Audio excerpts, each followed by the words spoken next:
Ayollar charchamaydi deb o'ylaysizmi? Yo'q, ayollar charchaydi. Faqat ayollar toliqqanini hech kimga aytmaydi. Ular ertalab eng birinchi uyg'onadi. Hammani uyg'otadi, kiydiradi, ovqat qiladi, uyini tartiblaydi. Ammo qilgan yaxshiliklari e'tiborsiz qoladi. Ayol yana davom ettiradi. Ovqat, bolalar, ro'zg'or. U indamay yuguradi. Hech kim aytmaydi. O'tir, charchagandirsan. Ayolning ichida esa ko'p aytilmagan gaplar, ko'p yig'ilmagan ko'z yoshlari bor.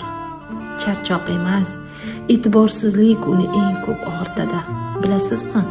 Bilasizmi ayol nimani xohlaydi? Bitta shirin so'zni.